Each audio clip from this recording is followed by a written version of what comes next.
So, I mean, now, geez, we don't even want to talk about the fight. I mean, that was, the post-fight is where it was at, man.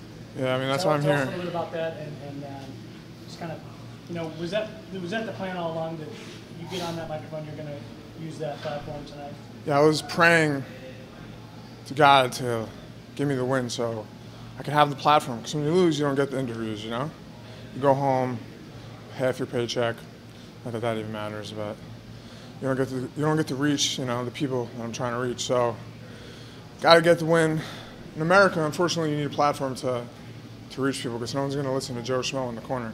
Connor, McGregor, obviously, or LeBron James stand on the corner saying, "Oh, you guys, stop shooting heroin, you know, stop sexually assaulting people," then they might listen, you know. But so I'm trying to make a platform for myself so I can do that. I'm a sexual assault victim.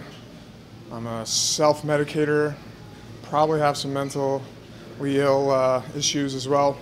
So I mean, and this is America, so I would say 75% of us are mentally ill or self-medicate or are a victim of sexual assault. So that's my goal, is to help the world, you know, and change the world.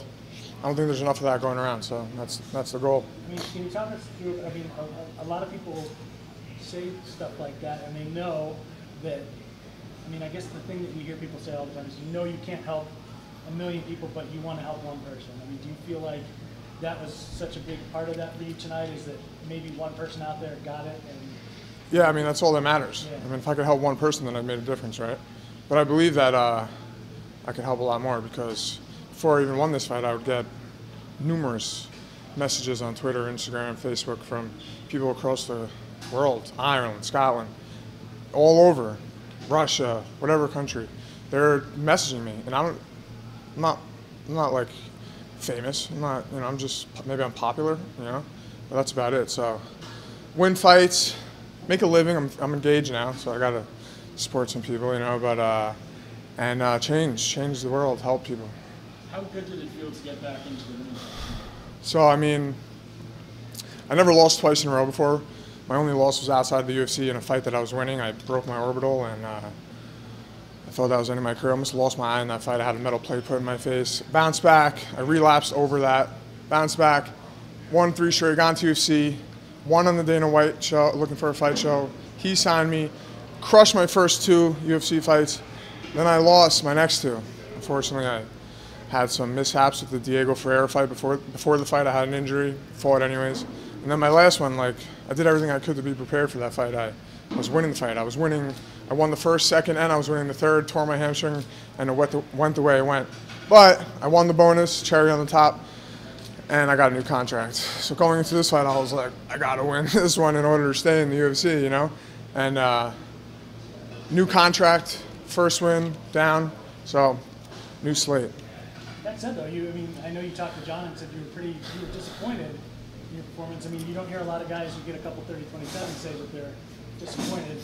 I mean, I felt like I could have done more. Dan's a tough guy, long. He looked a lot bigger once I got in the cage. I was like, oh boy, he's a big boy. I'm definitely smaller for the weight class. I got a 68-inch reach. That's like a bantamweight, and I'm 5'9". I'm just like a stubby guy for the weight class. But so it made things, and he fights awkward, and he's a southpaw. So I had a little puzzle to solve. I started getting the timing down a little better, and I was able to get my takedowns, and I was able to capitalize on some scrambles. I wanted to finish. Fighting for 3 rounds, you know, it's exhausting, and but I got the win. So. Did it play out kind of how you thought it would? I mean, he made it kind of competitive. You just seemed to be just one step ahead. Yeah, I felt like I was definitely one step ahead. I almost got the finish. I felt like in the second round I was definitely hurting him. I mean, I was rape choking, no pun intended, but I was rape choking him and punching him in the face with one arm like he was like my little brother. So unfortunately, he was able to scramble and get out of the position, but. I'm just getting better, man. My first win back in the 1 column. I've only been at Roufusport for a year, so I'm just starting to get a rhythm here, and I think 2019 is going to be a big year for me. He started attacking submissions. I think it was in the second round. Never had it quite locked in. Never quite under the chin. Did he have you in trouble or not really? That's why I was also really upset. I was like, how does this guy have my back right now? And how is he like? He threw up the armbar. I knew he wasn't going to get it because. I saw him taking the angle to put up the armbar, but I knew all I had to do was slip my arm out. And I was using it just so I could punch him.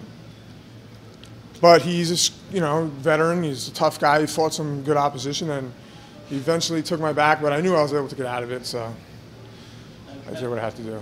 As you said, you're pretty small for the weight class. Is the plan to stay at 55, or would you like to? I can't go to 45 because I'm short and stubby for the weight class, but I still cut. I cut 16 pounds this week, and it sucks. So I would have to be 10 pounds lighter and then still cut 16 pounds of water in order to get to 45. So I mean, I have big legs and a big butt, and I can get heavy in between. So I'm learning. I got to stay smaller in between camps and not blow up to. I can easily be 195. Like in a month from now, you see me like this. It's just the way I am. You can't help it. As you continue to progress through the UFC rankings, do you think being small for the weight class but not being able to drop back down to featherweight, is that something you have to adapt to? Yeah, I believe so. I'm going to have to just keep getting stronger and better. I've come to the conclusion that it's about being better and not bigger. My coach, Duke, he was a really small heavyweight. He was fighting guys that were 50 pounds heavier than him, and he was beating them. Look at Mike Tyson, he's small heavyweight, really small, killing guys. So why should I kill myself cutting weight just to be the better guy? I could be better, not bigger. How fast do you want to get back in there? I mean, Madison Square Garden's coming up. My grandfather fought in Madison Square Garden. I was born in Manhattan.